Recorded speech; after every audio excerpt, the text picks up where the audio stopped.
Hello again, guys. Good to see you again. To address the elephant in the room before we even get started, yes, I got some new glasses. Thank you for noticing. If you didn't notice, well, you're probably new to the channel, and if so, make sure to hit that subscribe button down below. Welcome. Today, as you can probably tell by reading the title of the video and looking at the thumbnail, I bought the Nintendo Switch. If you are not familiar with the Nintendo Switch, and you haven't seen one of the other 12 billion videos on YouTube about it already, it's Nintendo's newest console, but it's kind of a weird hybrid, and that's exactly what got me so excited about it, because it's both a handheld portable console, as well as a console that you can sit down on a table and play either by yourself or with a friend, as well as a console that you can hook up to your TV. So it sort of addresses the grand majority of schemes where you'd want to play games, which is awesome. And whenever it's available, whenever it does become available again, it's only $300, which for a brand new console is actually not a huge price, which is why I jumped on it when I saw the pre-orders become available. As you can no doubt tell from the video that I'm showing you here, I ended up getting the one with the gray Joy-Cons included, the gray controllers. Just like everyone else, I'm sure I would love to have the other colored controllers, the blue and red, but you can always buy those separately, so I might end up doing that sometime down the road. That bundle was not available whenever I ordered mine. But inside the box, what are you gonna find? Of course, right on top of the box, you'll find the controllers, the Joy-Cons. There's left and right. They're ever so slightly different from one another, and they do have little recessed buttons on the sides. We'll get to how you use those later. You also get, of course, the Switch itself, the main center tablet-style console. It has a 6.2-inch 1280 by 720 display on the front. However, when you plug it into the TV, it actually does 1080p 60. According to Nintendo, it has an NVIDIA custom Tegra processor inside of it, 32 gigs of built-in storage, but if you look under the flap, the kickstand on the back, you'll find a micro SD card slot that can take up to 2 terabytes of micro SD storage, and that's where all the games that you download digitally will go unless you put it on that 32 gigs. It has a 3.5mm headphone jack on the top, volume buttons, power button, a little heatsink type grill on the top so that any sort of heat that it generates should disperse away from you, and it does come with a built-in 4,310 milliamp hour lithium-ion battery, which is supposed to last between 2.5 and 6.5 hours depending on the games that you're playing. So if you're playing something really hefty like The Legend of Zelda,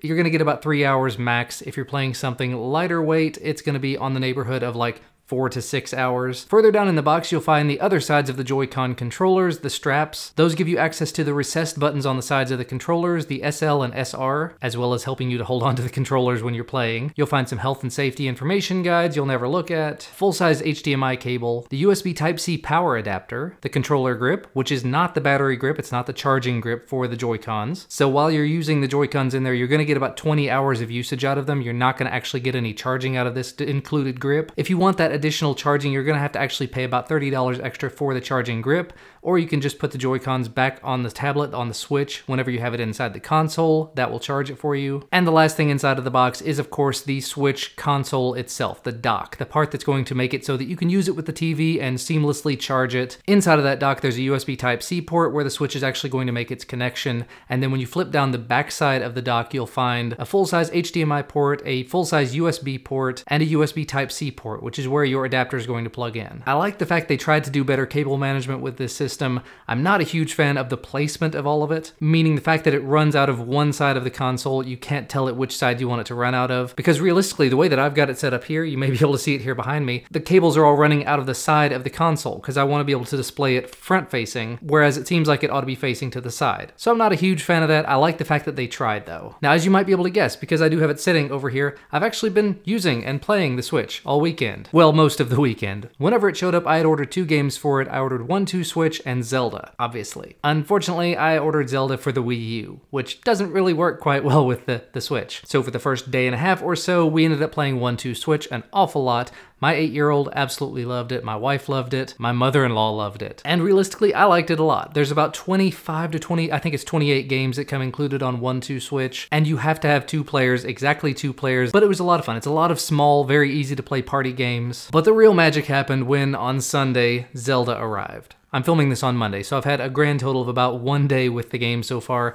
and I lost lots and lots of hours to Zelda. I won't exactly say that I've played like 10 or 20 hours or anything like that, but I've easily played like 4 hours of this in the last day. And it's a lot of fun, and realistically, all of the different configurations were used in that time. Meaning I started out playing in the traditional portable console mode with the 2 Joy-Cons attached to it. I played it a little bit where it was sitting on a table on its kickstand, lounging, using the Joy-Cons separately, and then I also hooked it up to the dock and played on the TV for a little while. And it was a great experience in every single fashion. I've seen a lot of complaints about this little kickstand, that it's not sturdy enough, and basically the only complaint that I have is if you're using it on a soft surface, it's not going to stand up. It's going to fall over every time, so just don't do that. Set it on a book. It's small enough that you just have to have one small flat surface to put it on. Otherwise, just hold it in your hands or attach it to the TV, what have you. So for my initial thoughts and impressions of the console, I'm gonna go ahead and just say it, I love it. It's a very small form factor for a console. Realistically, the main section here, the tablet section, is just a little bit larger than some cell phones. The controllers added to it make it a little bit larger, and I'm still taking some time to get used to how the controllers work in terms of sliding them on and off and everything. I love the fact that whenever I dock this into the main dock, it will turn my TV on for me. That's an HDMI CEC thing. You can enable or disable that inside of the Switch's menus. It came enabled by default. So literally, I hooked this up to my TV, I put the Switch into its dock,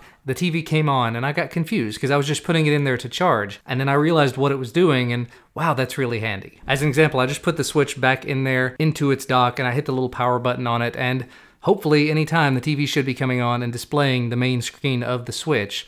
Look, there we go, the TV's now turning on, and there you have it, it's ready to play. I'd have to actually take the Joy-Cons off and do stuff to make it unlock and start playing, but it's now available, it's now working. Now, one of the minor issues that I have had with this so far is actually when you're using it through that dock, it has to ramp itself up so much to display the 1080p content, and not all of it is going to be amazing. I've played 3 different games on it at this point. 1-2-Switch, which had no problems no matter how we played it. Snipperclips, which I actually ended up buying through the eShop, and it's actually been a lot of fun. My son and I played it together for about an hour, and then Zelda.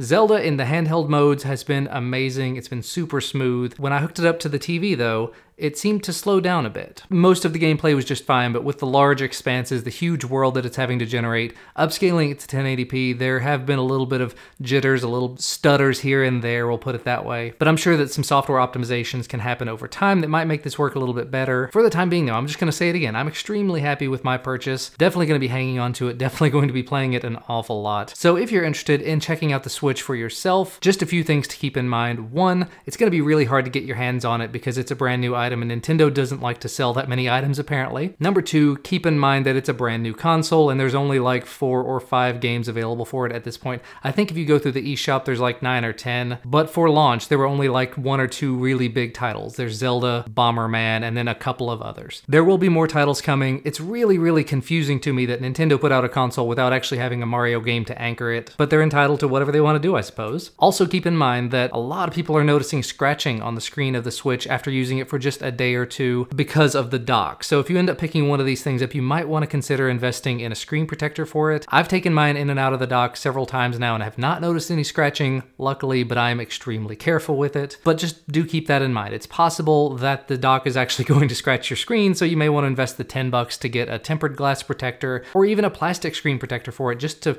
keep that safe. And I think that's where I'm going to wrap it up for today because I really want to get back to playing some Zelda. Thank you guys as always for watching. I'll put links to where you might be able to find the Switch down below. I think the actual next shipment of it, if you don't find it in a physical store, is going to be sometime in April, but still, I'll put the links out there so you can check them all for yourselves. But thank you guys as always for watching. I guess let me know what you think about these new glasses down in the video description. It's been 2 years since I got a new pair of glasses and I thought it was about that time. They're even transitions lenses, which I love. But thanks as always for watching. Thank you for your continued support. Make sure to hit the thumbs up if you like this video, and again, if you're new to the channel and you haven't already, hit the subscribe button. I definitely appreciate it. And I'll see you again next time.